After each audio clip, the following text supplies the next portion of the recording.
warahmatullahi wabarakatuh. Let me introduce myself. My name is Sartika.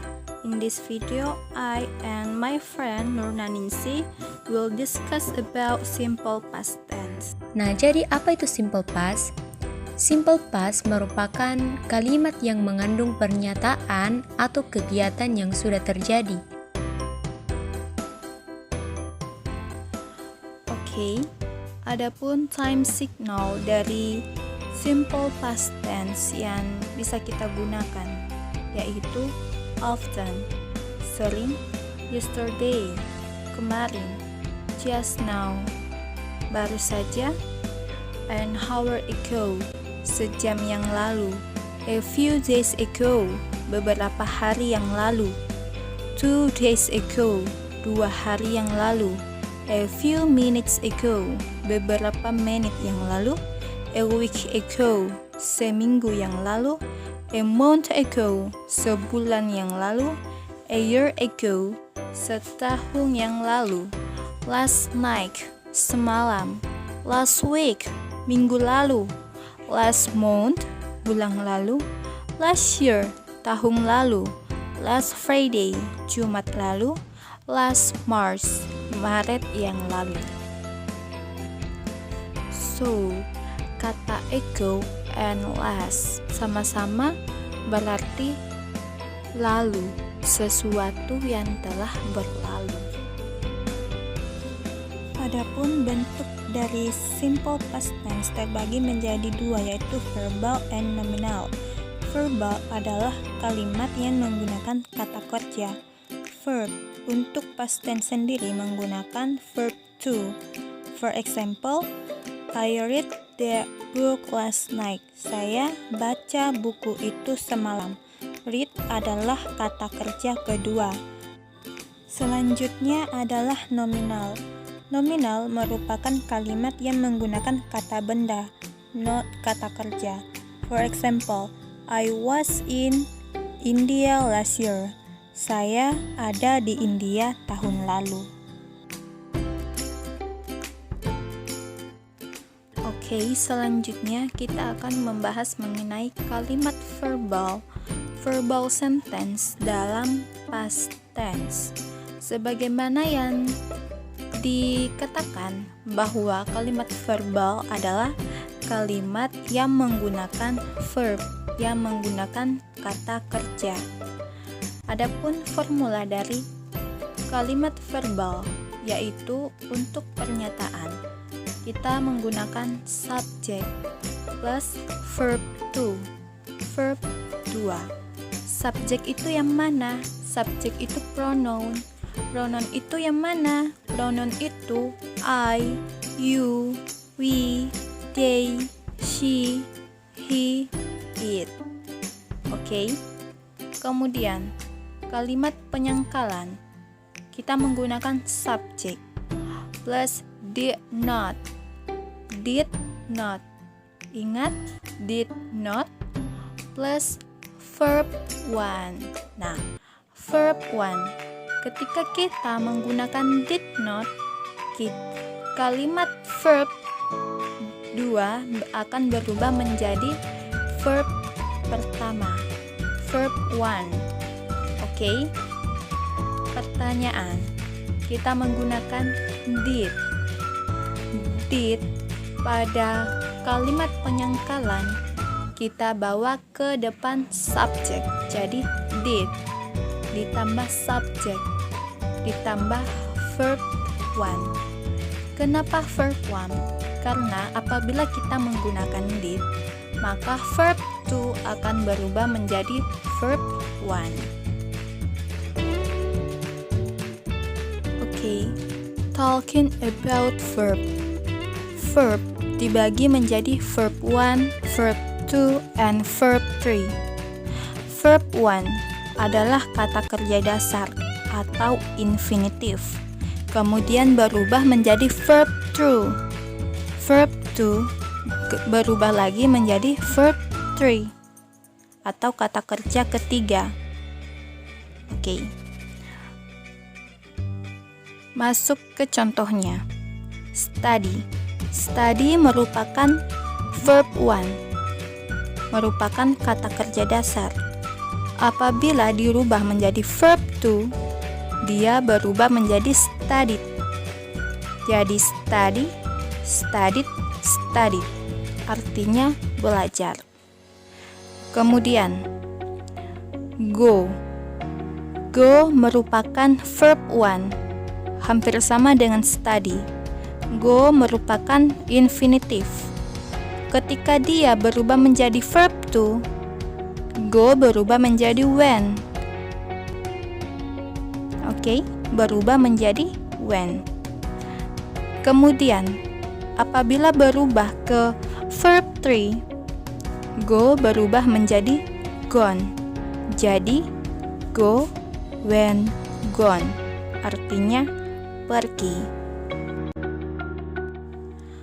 Oke, kita akan membahas mengenai verbal sentence, pernyataan, atau sering disebut affirmative atau kalimat positif, di mana formulanya yaitu subject ditambah verb to.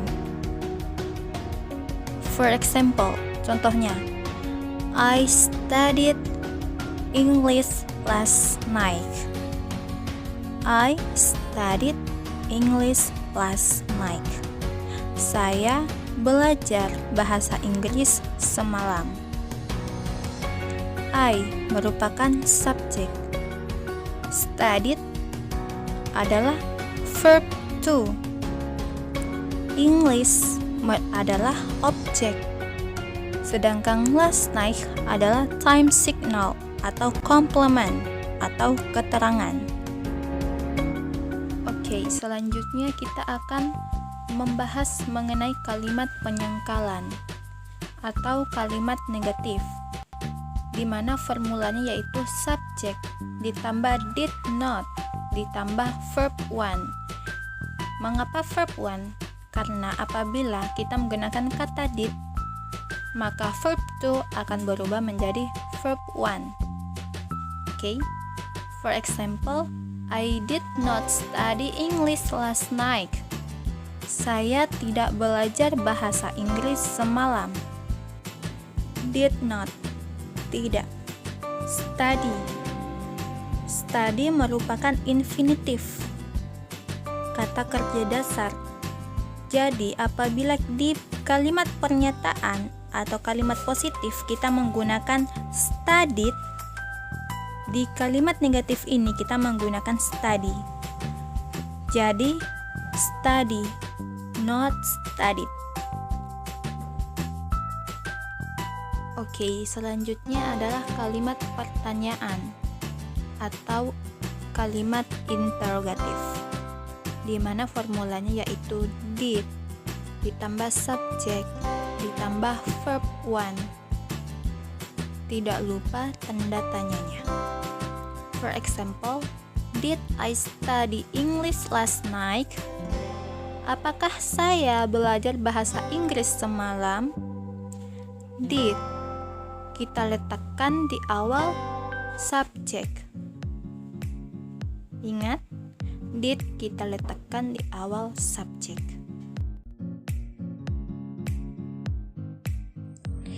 Oke, kita lanjut.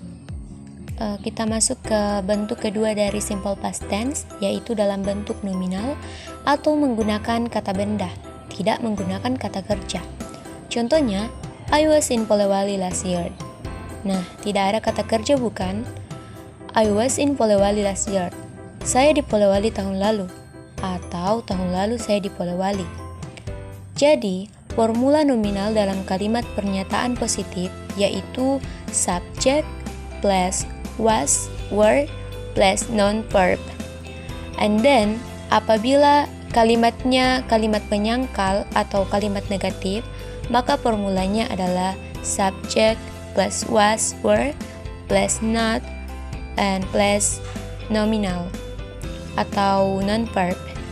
Kemudian, apabila kalimatnya kalimat tanya atau kalimat interrogatif, maka formulanya adalah was, were, plus subject, plus noun verb, and ditambah tanda tanya, atau di akhir kalimatnya itu ada penekanan.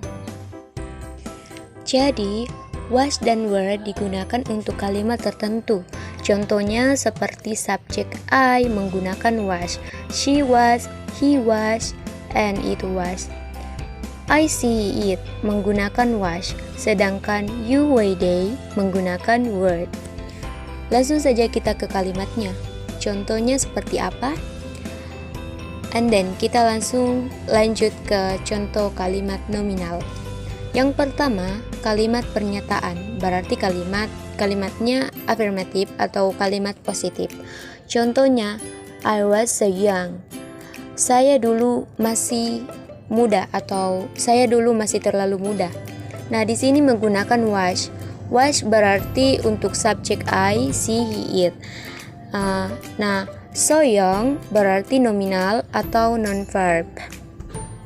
Kemudian jika subjeknya she, contoh kalimatnya, she was in Polewali yesterday. Dia kemarin di Polewali. Nah, kok Polewali merupakan tempat. Nah, untuk tempat menggunakan kata bantu was untuk subjek I, she, he, it. And in Polewali merupakan kalimat nominal karena tidak mengandung kata kerja. Kemudian, ketika subjeknya you, they, we, maka menggunakan word plus non-verb. Contohnya, you were so young. Kamu dulu masih terlalu muda. Kemudian, we were in Majene last month. Kami di Majene bulan kemarin. Ingat, last month time sinyal untuk simple past. And then, ketika kalimatnya yang nominal berbentuk penyangkalan atau ada kata tidaknya atau kata negatif untuk subjek I, see, he, it, maka formulanya adalah I, see, he, it plus was plus not.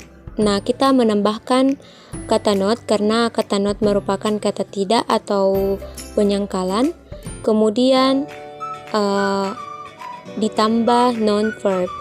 Contohnya seperti I was not so young. Saya dulu tidak terlalu muda. Kemudian she was not in Polewali yesterday. Dia kemarin tidak di Polewali. Jadi teman-teman hanya perlu menambahkan kata not untuk kata tidak. So, teman-teman paham ya? And then, ketika subjeknya you, we, they, berarti menggunakan word plus not plus non-verb. Contohnya, you were not so young. Kamu dulu tak terlalu muda. And then, we were not in Majene last month. Kami tak di Majene bulan kemarin. Nah, di sini kita menggunakan were not untuk subjek you, they, we. And then, ketika kalimatnya berbentuk pertanyaan atau interrogative, maka untuk subjek she, he, it, kata pertama kita menggunakan kata was, baru plus I, she, he, it, plus non-verb, dan ditambah tanda tanya. Contohnya seperti was I so young? Jadi, apakah saya dulu masih terlalu muda? Nah, di akhir kalimat ini ada penekanan. Was I so young? Nah, and then, was he in Polewali yesterday? Apa dia kemarin di Polewali? So, was digunakan di awal kalimat ketika kita ingin bertanya apa. Next, jika subjeknya merupakan grup kedua, berarti menggunakan word. Grup keduanya apa? Ya, grup keduanya menggunakan you, we, they, plus non-verb. Contohnya seperti were you so young? Apakah kamu dulu masih terlalu muda? Were we in Majene last night? Apakah kami di Majene bulan kemarin? Nah, teman-teman, itulah tadi pembahasan mengenai simple past tense. Mudah bukan? Semoga bermanfaat and see you. Wassalamualaikum warahmatullahi wabarakatuh.